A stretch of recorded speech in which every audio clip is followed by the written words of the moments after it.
Hello, welcome back to the channel, and first of all I just want to do a bit of a channel update information. Unfortunately, for the next 3 or 4 weeks I'm going to be doing one video a week. We are moving house, and the process of that is obviously going to take up a lot of my spare time with packing and unpacking, and there's also going to be a period of time where I'm going to have no access to the internet within my address. But the good news is once that's done, we will have a specific room in my house for recording. So I'm going to have a specific room set up so I don't have to have the green screen behind me, and it will be a nice room that's dedicated to Harry Potter that I can do all of my recordings in, and it should look a bit nicer for you guys. And also, to celebrate when we do get back to doing regular videos, I will be doing a live stream with 3 quizzes, and that means there is an opportunity for 3 of you to win a wand from the Noble Collection. The last winner of our video was Cynix. He won a wand, and he is now the proud owner of the Outer wand from that collection. This video was actually requested by Wario LGP in my Discord server. If you haven't joined, please check it out. The link will be on the channel. You can contact me and ask me to do specific videos that you want me to do, and also just get involved in Harry Potter conversations. But after doing the Hogwarts Sorting Hat quiz, he's asked me to do a quiz which is based on the Sorting Hat Chat's official quiz, and it should give me 2 houses that I might be part of, and it does it on a percentage based format. So I'm looking forward to doing this quiz and seeing what the answers are. I will obviously try to rationalise them as I do them. Okay, so it says here that the basic structure of the Sorting Hat Chats system is that you aren't just sorted into one house, but 2 tiers of houses, the primary and secondary. Your primary house defines why you do things, your reasonings, motivations and drive. The secondary defines how, your methods, actions and behaviours. So that's really interesting actually. This should be quite in depth actually to see why and how I do things. Neither primary or secondary is a more important or more you, they are just 2 aspects of you, your why and your how. You can also use the tools and system of the houses you don't belong to. This is called modelling. You might model a Ravenclaw secondary if you really value gathering knowledge and skill. You might model a Ravenclaw primary if you admire that careful logic and philosophy that underlies the house's morality. But you wouldn't feel guilty for dropping the ideas or methods of those models for the sake of other priorities. Okay, so this is more psychological then. Your primary or secondary houses can also be burned. For instance, someone might have a burned Gryffindor primary. Burned houses still value the ideals and methods of their original house, but they're exhausted and have resigned. If the world was better, they'd live by those ideals, but the world isn't, and they feel they have to be practical. They often find burned members of their houses tiring, frustrating, or naive. Let's start with the primaries. We might as well go primary first of all. If people in your family continually disagree with you, is it hard to act against their wishes? Yes, because I care about what they think, or I don't want to hurt them. Yes, because I have to live with them and around them, and they can make my life more difficult with their disapproval. It might be hard, but I've got to do what I think's right. And I don't care what the larger community says, but if the people really close to me are against something, then it's less likely for me to go through with it. Okay. No, not at all, is the last one. So if people in family continue to disagree with you, is it hard to act against them?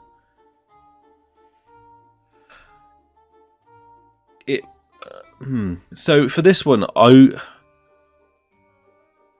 trust my family, but I also trust myself. So I think I'm probably going to select this one. It might be hard, but I've got to do what I think's right. The problem is, if everyone's completely against it, then I would probably do it because I don't want to hurt them. I don't want...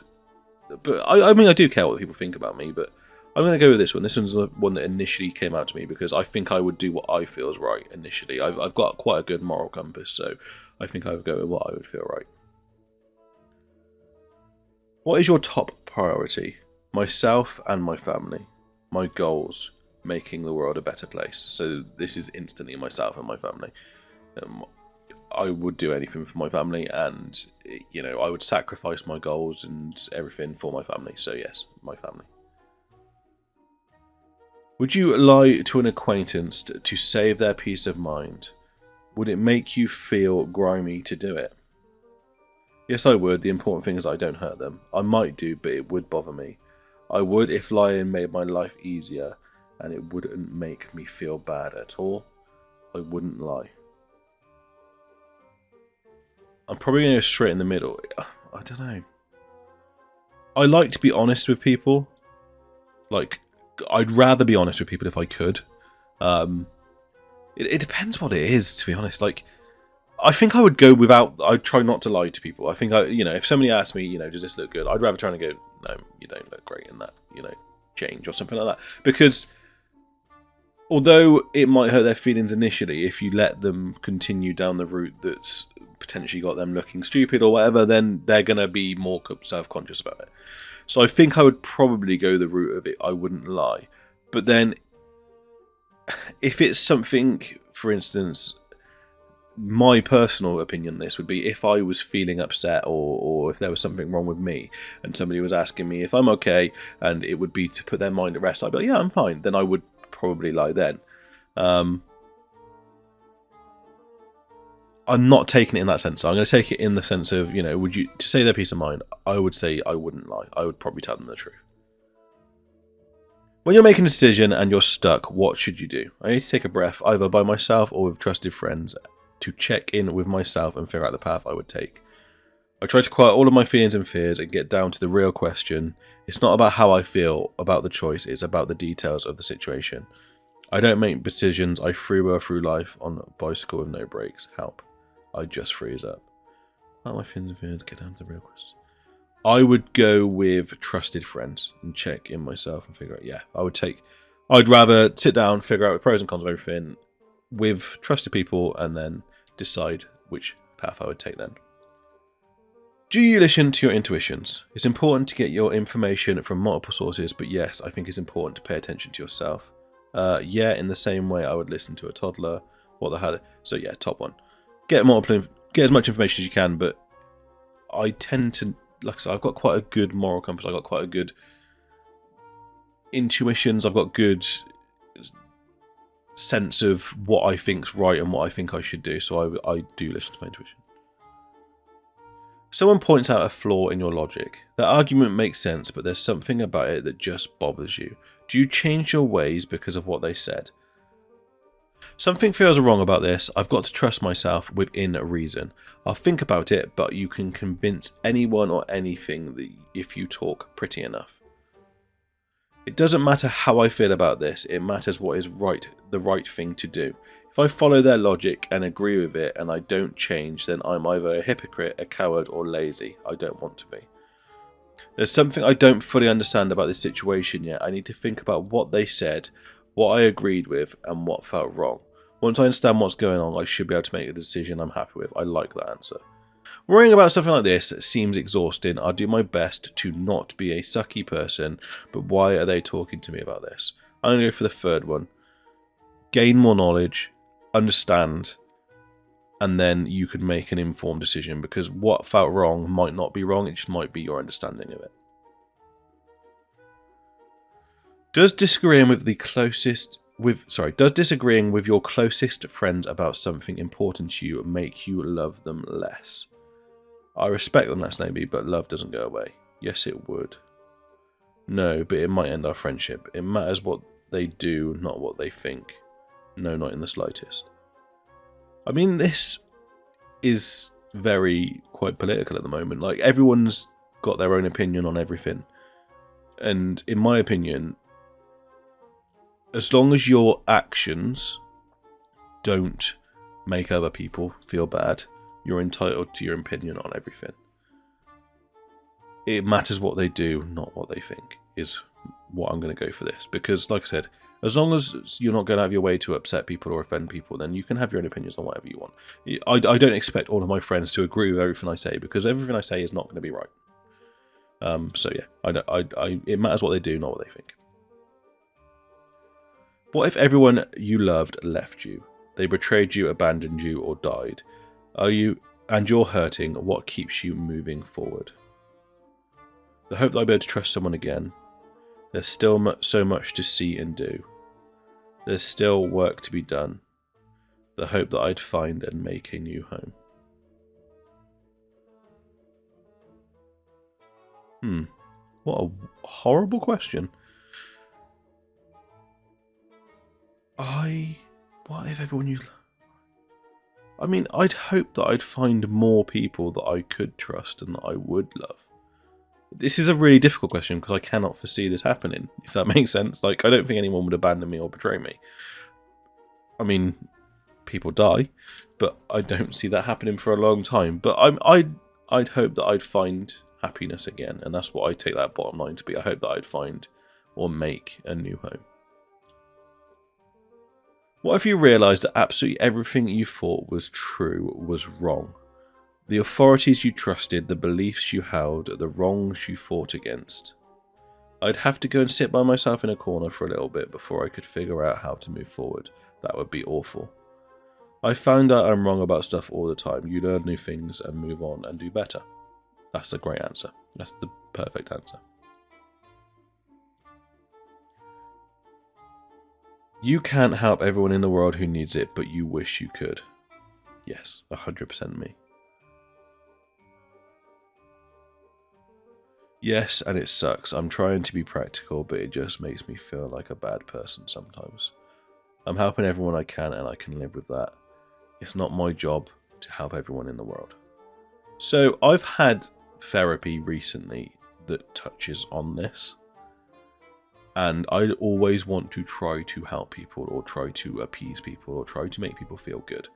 And that's just one of my character traits, is what I've always had. And I don't think it's a bad character trait to have, but it can be exhausting and it can take away time from me.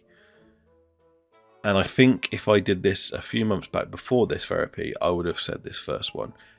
However, I am now starting to understand that this is the right path that you should do. You cannot help everyone. As much as it's incredible to do that, you can't help everyone. And trying to help people all the time is going to not allow you to help yourself. And you need to be able to help yourself to be able to help people effectively. So now I've gone through this therapy, this is the choice that I'm going to make, which is really, really interesting to me. You feel brave for sticking to your guns and doing what you felt was right when the world was telling you that you were wrong. It was selfish to make the less correct choice just because it made you feel better. I made my choice, now I live with it. Life only moves in one forward direction. Yes, you can't change the past. As much as it would be nice to be able to remove some embarrassing moments in your past or do things better a second time around, you can. And you've made your choice, live with it. Move forward, but try to be better. Would you rather be truthful or kind? If you made me choose, I'd want to be kind. See, this comes back to the last question. So the last question, not the last question, but one of the questions previously about, obviously, would you tell a friend, would you lie to a friend to save their feelings? And I would rather be truthful. I would rather give a harsh truth and allow that person to make appropriate changes before things escalate than... So yeah, again, this comes back to, if your friend's going out and they're wearing a shirt and you think the shirt doesn't suit them or whatever, mate, I don't think that shirt suits you. Would be much better than letting them go out and then have people take the mickey out of them and then they're out all night feeling self-conscious. Why can't I be both? Truth is more important than not stepping on other people's toes. I don't care about these.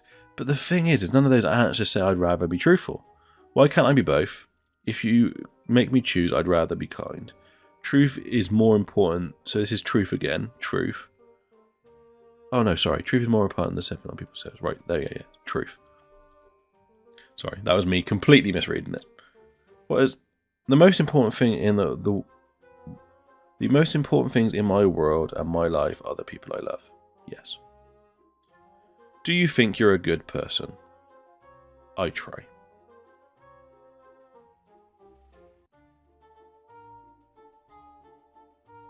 Okay. I might be a Gryffindor primary. I wasn't expecting that. Let's see what it says. Gryffindor primaries trust their moral intuitions and have a need and a drive to live by them. They feel what's right in their guts and that matters and guides them. If they don't listen and act on that, they feel immoral. We call Gryffindor morality Fault, but that doesn't mean they're all impetuous, emotional hellions. Gryffindors can still be intelligent, deliberate creatures who weigh their decisions and moralities carefully. Reasoning, intellectualizing, and debate can be a support for a Gryffindor felt morality, but those things can never make a fully satisfying morality in themselves. Some things are just wrong no matter what pretty words you use to explain them. It does sound like me. So this is really peculiar though, because they've said I might be a Hufflepuff or a Slytherin. Ravenclaw isn't mentioned in there. So that's scary to me, because obviously I thought I was a Ravenclaw initially, but a lot of that sounds accurate. Hufflepuff primaries bond to communities, traditions and cultures. They familiarise fairness and equality, treating people justly because people are people, not because they are like one person more than others. Slytherin primaries prioritise their own selves and loved ones first. Slytherins don't feel guilty or selfish about this. They feel righteous and moral. The most important thing is to look out for your own abandonment. Okay.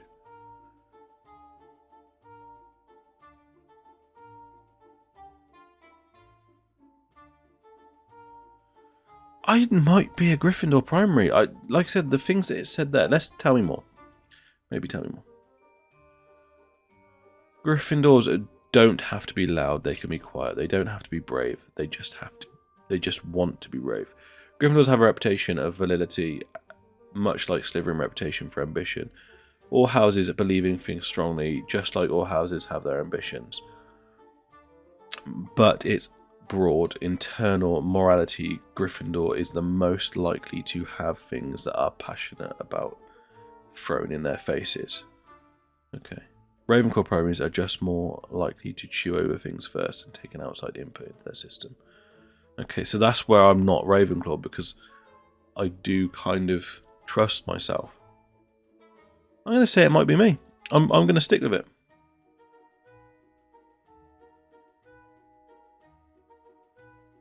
Let's check out Ravenclaw. Okay, so it's giving me some more questions. Okay. Does your internal moral compass know something you don't? Even if I think I know better than what my gut is telling me, I still feel like a better person if I listen to it. Okay, no, that's not me. Not in a weird way. Not in a weird way, but it might. The world is messy and we know more than we know consciously. Even if trusting it sometimes leads me astray, it is the most solid thing I have to go on. If it feels like that, then I'll look into whatever it's telling me and decide if I agree. Yes. No, it's just a bundle of biases. My morality can be separated from the rest of me like that. I know what I know. The question makes me uncomfortable. Does your internal moral compass know something you don't? See, yeah, I'd look into it first. I wouldn't just make a rash decision, which I think is what I've obviously clicked on previously. I wouldn't make a rash decision. I would obviously need to take external information, but I do trust my guts.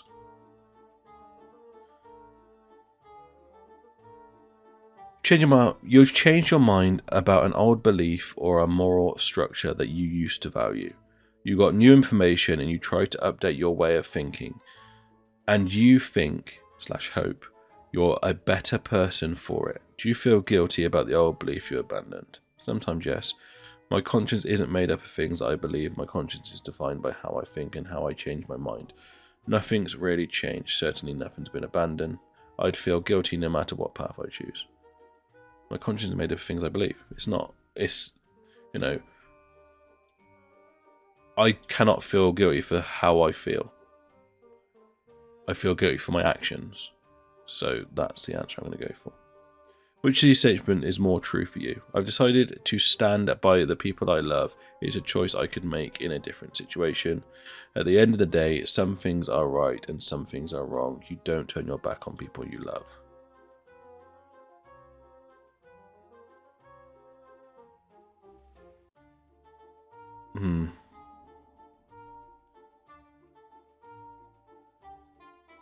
If I've decided to stand by the people I love, it's a choice. I could make a different decision.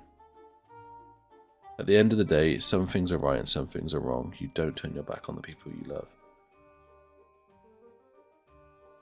I'm swaying towards the first one. There is a limit to this, obviously. But if, for instance, I found out that someone close to me, someone I loved, was a criminal to the highest extent, think of the worst crime you can think of, I would not feel right standing by them if I know that to be true.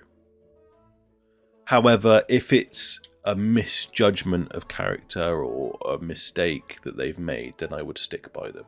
But I think in the grand scheme of things, I could make a different decision. It depends what the level is. When you sit down and consider a terrifying lack of objective truth in our reality, how do you feel? I think about this question sometimes. I try to make decisions and it's horrible. It's alright, I thought about it. Reality is close enough to the models we build in our heads. I don't sit down very often and consider the terrifying lack of objective truth in our reality. Are you okay? I think about this often, but only for fun. I would dispute the very basis of the question. I think there is some objective truth in the universe. I do think about this often, and it baffles me. It doesn't scare me. It just baffles me about how the universe... How do I know anything outside of my doors right now is there? I don't.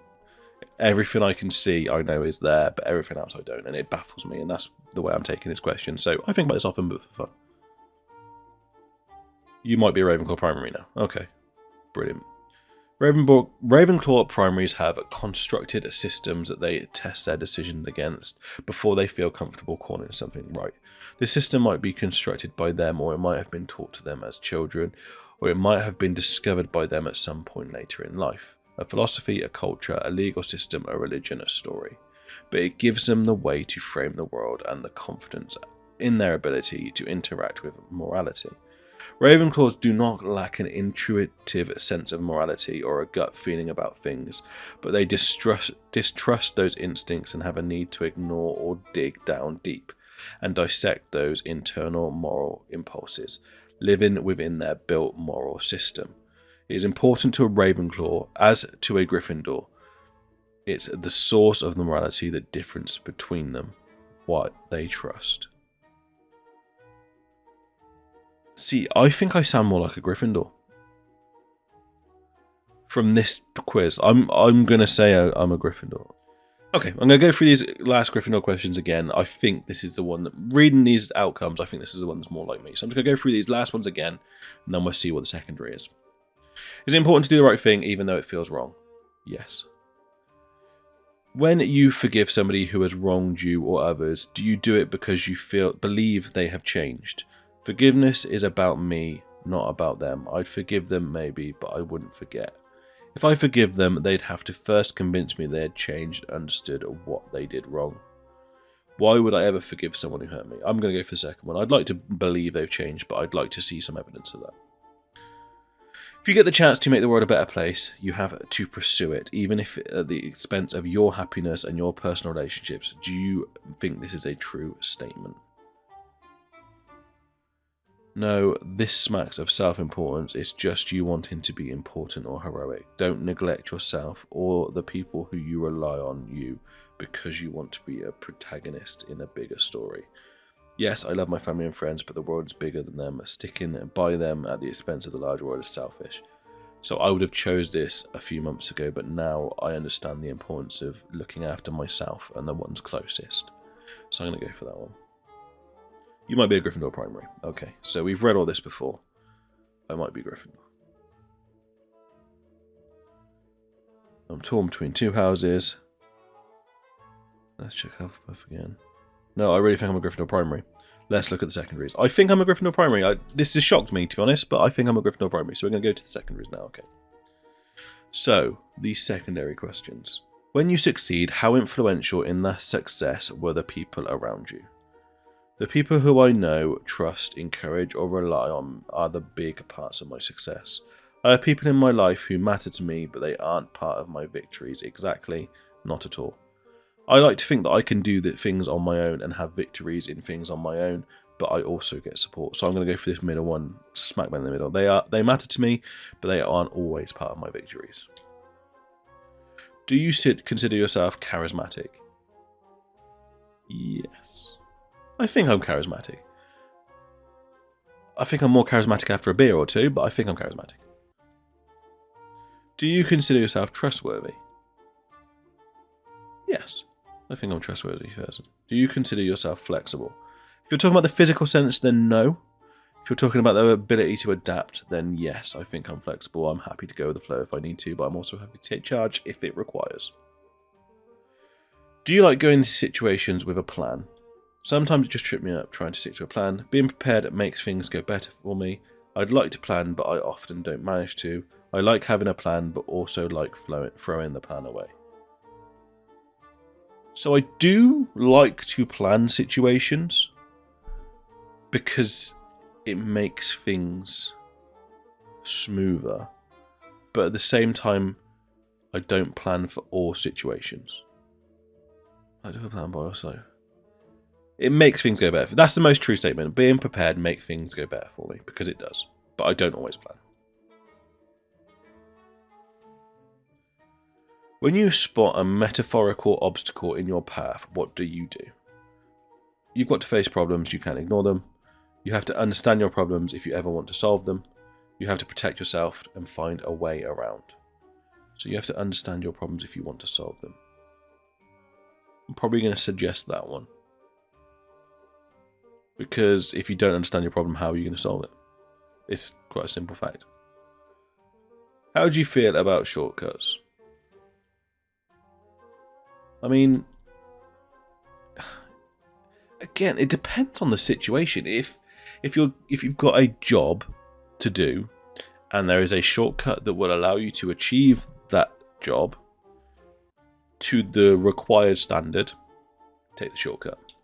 At the end of the day, from a very practical point of view, there is things like, if you think about me uploading my YouTube videos, there is a button when I upload my YouTube video that I can then take elements from my last videos and add them to this video. So like the end cards and that type of thing, or the search guidelines. I can add all of those things from my last video, and that is a shortcut because it makes my life easier. So shortcuts do sound great, as long as they achieve it to the required standard. If you're taking a shortcut that doesn't take you to that required standard, then it's probably not a shortcut, it's a detour. Is knowing things or knowing people more useful when solving problems? These questions are difficult because, again, it depends what the problem is you're trying to solve. If you're trying to solve a problem that requires multiple people, then knowing people's better. If you're trying to solve a problem that is based around your knowledge of a computer system, then knowing things is going to be better. I don't like that question at all. I'm going to go with things because I don't always require other people's help. I suppose if you know things, you then don't necessarily need to know the other people because you'd only use them for their knowledge potentially. Do you feel the need to keep the peace? Not at the expense of other things, being honest, being right, etc. Yes, as long as the price of that peace isn't hurting anyone. Yes, because it makes my life easier if things are peaceful. No, I'm an agent of chaos. Okay, I'm not an agent of chaos. It's not about making my life easier. As long as it's not hurting anyone. See, I like this first one. I prefer to be honest. But I don't care about being right so much. I'm going to go for that one. That's the one that's drawn out to me the most. Do you think of relationships as something you invest in? If you invest in people, does it pay you back later? Yes, I invest in people and it pays back later. A relationship is a reward in of itself. I'm not thinking of eventual payback. I don't invest in people that way. Relationships are reward. Like having a good relationship with friends and family and co-workers, and like that's the reward. It's not about getting something back, in my opinion. Is work its own reward? Yes, when I care about something. Doing these sorts of things, doing these videos is work, but I love doing it. It's a reward when I do it. Yes. Here is the first question. Congratulations, you're a hat store. Brilliant. We need to ask you some more questions, bear with us. Here's the first question. Do you like to gather all possible information before making a decision? I like to know what's going on, but at a certain point it's just stalling. Making a decision without understanding the full picture can really mess you up. I make a decision right away. I'm going to go for this first one. I like to know what's going on, but I don't want to stall. At the end of the day, decisions need to be made. So we'll go for that one. Do you like to... What would you describe yourself... Would you describe yourself as patient? No. No, I'm not. I'm probably not. I can be, but I do get... I feel the need to move conversations forward. I feel the need to move things forward. No, I'm not patient. I'm not patient. I don't even know why I'm trying to pretend I'm patient. I'm not a patient person. Do you act differently in different groups? Does it bother you if you do? Yes, I do. It doesn't bother me. It doesn't bother me. The way that I act at work is completely different to the way that I act around my mate, who makes me act like a child, and I love the fact that I've got the ability to be both. When you're trying to convince someone of something, do you have to believe in what you're saying to make it work? No. Yes. When you're trying to convince someone of something, do you have to believe in what you're saying to make it work? I'm trying to think of situations where I've tried to convince people of stuff.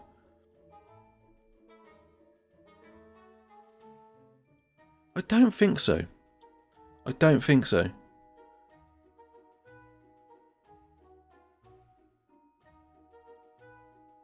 I don't know. Do I?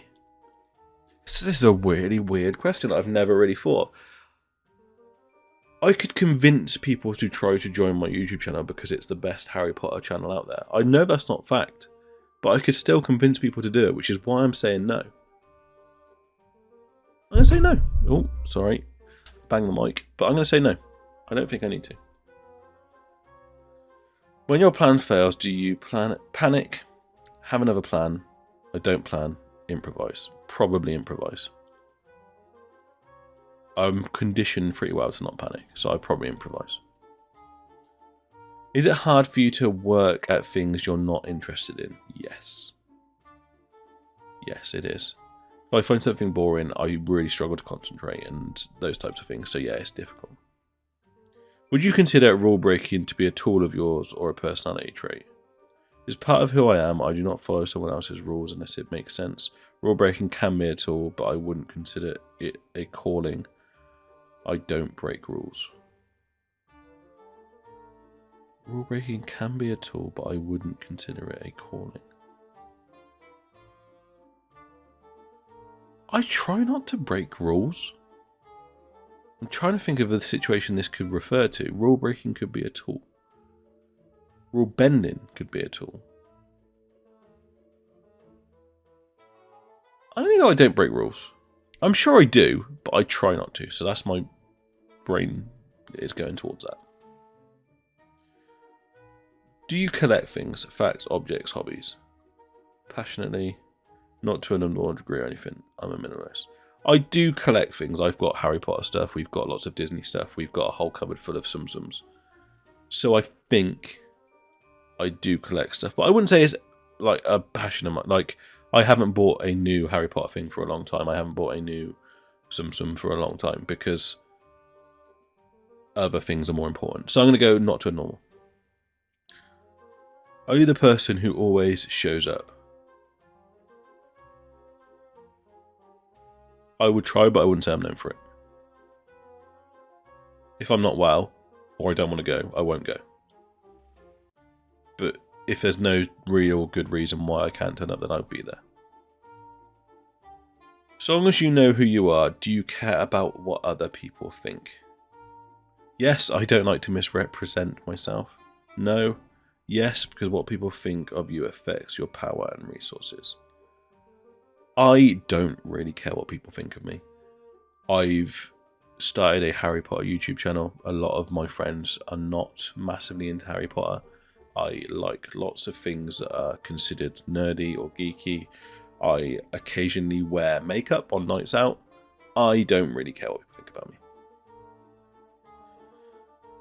You might be a Slytherin secondary. Tell me more.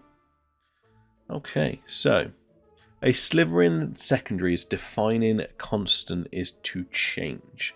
They adapt to the situation, going with the flow and making use of advantages as they come.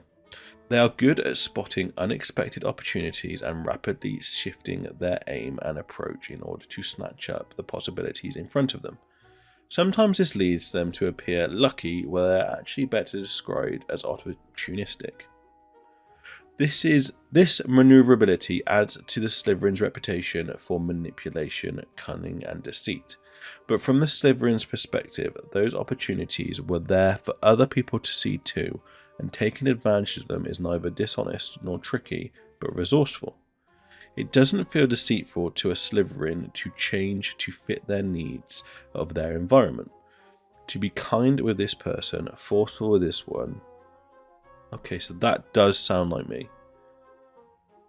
Erudite to the next. The adaptability can be applied to manipulation, influence, and power, but Slytherin secondary can easily just focus on their efforts on manipulating friendships, making people happy, positively encouraging positive social change, or streamlining communication. That sounds like me so much. That paragraph, wow, that's weird. Most of the time, most Slytherin secondaries live comfortably in the system of shifting facades and able code switching, singing a different tune to every situation. But when they are feeling safe in the company of trusted people, or when they are feeling particularly apathetic and done with the world, Slytherin secondaries often let all of those shifting layers drop. This is the neutral state. The neutral state is easy to mistake for a Gryffindor secondary because there's similar sharp-edged, unreserved honesty to it. But the motivation for this honesty is coming from different places. The neutral state is blunt and often rough, unfazed by stepping on people's toes. For some Slytherin secondaries, it's a luxury not to care about stepping on toes. Their best tools for their own comfort, success, and joy may involve paying close attention to their circumstances and reacting accordingly in order to manipulate the space they inhabit. Other Slytherin secondaries, less threatened or less protected of themselves, might spend lots of time in the neutral state, but they indulge in the bluntness for pleasure. Okay, so I don't do that. I might be a Slytherin, but that last paragraph didn't feel like me. I don't go out of my way to hurt people, but I would rather be honest with them than lie to them that would potentially cause issues down the line. There's a few answers. I might be a Slytherin. I might be a Slytherin. Maybe tell me more about Slytherin. I like Slytherin, but I'm torn between it and another house. Can you tell me more about the difference between the houses? I like the idea of this secondary. I use its methods, but I don't feel bad about doing things other ways.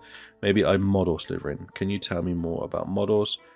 This seems like the right way to do things, but I'm not good enough at it. I wish I was. Maybe I'm a burnt Slytherin second. My favourite part about the description was the neutral state. Maybe I should check out Gryffindor secondary. The neutral state. Maybe I should. I'm going to check out the Gryffindor secondary. Gryffindor secondaries are more likely to change their volume than their content. They can hold their tongue, they can be polite, patient, proper people. But when the going gets rough or the rough get going, you can find a Gryffindor secondary by the way their problems are met head on rather than subverted, negotiated, or cajoled. They have an efficiency so direct it can be almost combative. Gryffindor secondaries can be subtle, skilled, and even quiet, but they will cut to the core. No, okay. No. Let me go back to the Slytherin. I think I'm going to be a Slytherin, which is peculiar for me. I think I'm going to be a Slytherin. But that last paragraph just doesn't fit me. I don't do it to go out of my way to challenge people or make them feel uncomfortable. It's more of a, I would rather make them feel uncomfortable me than lots of other people do it. Shall we go for Ravenclaw just for the fact that I want to be a Ravenclaw? Let's check out Ravenclaw. When solving problems, is your first reaction at seeing what tools you have in your pockets?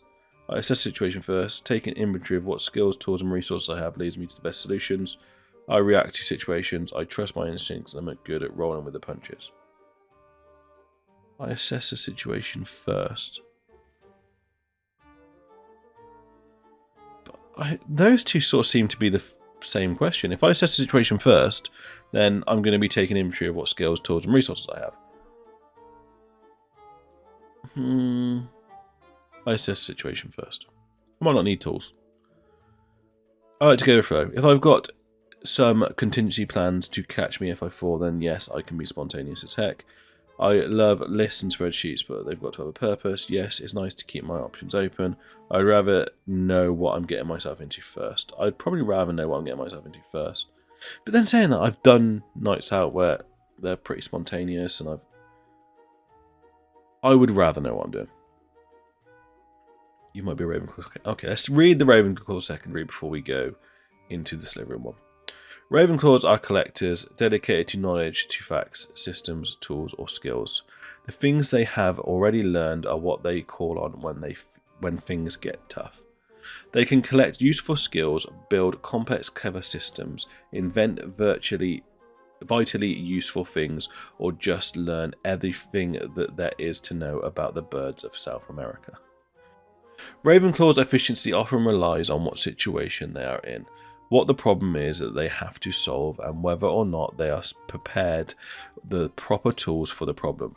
While Hufflepuffs and Gryffindors can apply their skills at stockpiling trust or inspiring passions to attack various situations, Ravenclaw's tools are necessarily task-specific. Do they know how to ride a horse, speak Greek? Do they have contingency plans for earthquakes, zombie apocalypses, or a surprise visit from the in-laws? If they've already built themselves a tool set for the situation, they're likely to excel at it. If they have not, they're likely to blink a few times while they try to either invent something new for themselves or cobble up something approximate for their existing resources. Ravenclaws, like Hufflepuff secondaries, are at their best when they can prepare before the problem shows up, not improvise or invent the moment. See, this isn't sounding like me. I'm going to go Slytherin. When you say something others would call rude, fairly characterized or not, where is it coming from? It's coming from a place of honesty. Sometimes harsh truth needs to be said harshly. When I couch a hard truth to something to spare someone's feelings, I can't feel like I'm lying. It's exactly what I've been trying to say. Like, I would rather say a harsh truth to spare them in the future.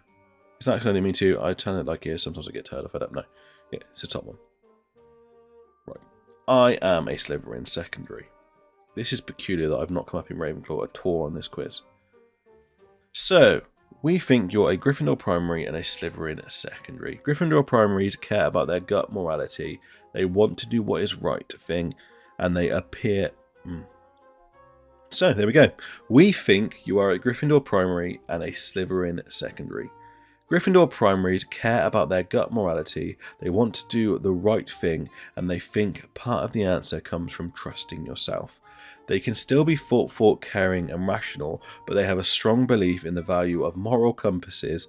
Some things are just wrong no matter how many pretty words you use. Slytherin secondaries adapt. They are flexible and multifaceted. It doesn't feel disingenuous to them to act differently in different spaces. If you want to check out more of these ones, check out our bios. Okay. I mean, that sounds exactly like me. That sounds exactly like me. Yeah, I trust my instincts. I try to be thoughtful, I try to be caring, I try to be rational, but I also have that moral compass that I know what's right, I'm going to have to stick by what's right, and I will go against other people's beliefs if that's the case. And then the flexibility, like I can portray different parts of me where I am, and that flexibility of the Slytherin secondaries is very accurate. And I like the fact it added that question at the end that showed me like the actual answer that I've been saying the whole time. Like, I might come across as rude sometimes because I want to tell you things that are honest. And I'd rather be honest with you than you go out and you have me say, oh, you look great, or you look wonderful, or don't worry about that, no one's going to notice, or whatever the situation is. And you go out and feel completely self-conscious about it. Whereas if I just turn around to you and go, do you know what? Just change this because you'll feel much better and you will have a better time once I've said that.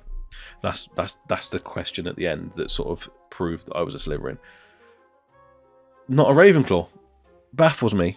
Really interesting quiz though. Really psychological quiz. I liked this and it was really good. And thank you, Oreo, for suggesting me do this. If you guys want to do it, I will leave the link down below. But yeah, really interesting. I think it's really a lot more in-depth psychologically than obviously the sorting quiz is. But I really enjoyed it. So, there you have it. I am a Gryffindor primary and a Slytherin secondary, apparently. And those two things obviously lead to a Ravenclaw on the Sorting Hat quiz. Really interesting quiz. I loved it. I genuinely did. It was really thought-provoking and the results were scary. Like, really scary how much some of those things sounded like me. And that last question specifically just turned around and going, actually, you're not just going to be rude for being rude. Just solidified in my head, actually, okay, maybe I am a Slytherin secondary. As I said, it will be linked down below. Get involved. Do it. Let me know what your outcomes are in the comments. I'm really looking forward to hearing what some of you guys are. I will be doing some reading up on the different traits, so I will understand you guys better. As I said, sorry, there is only going to be one video a week from now on. But I will be active in the community section. We will do some more Harry Potter quiz questions of the day. And when I'm back, we will celebrate with a nice long quiz live stream, and 3 of you can win a wand. The next video should be exciting for some of you because it is going to be a Hogwarts Legacy video. We're going to be comparing the combat that we see from the State of Play trailer and also the leaked footage that we got years and years ago now. And we're going to follow that up with another theory video, and this is in relation to the Marauders map and why a certain person might not have showed up on it. But as always, don't forget to subscribe, leave me a comment, I do reply to everyone, join the Discord and get involved over there, and also don't forget to give this video a like, it really helps me out. But that is it for this video. I do hope you enjoyed it and I look forward to seeing you guys in the next one. But until then, Mischief Man.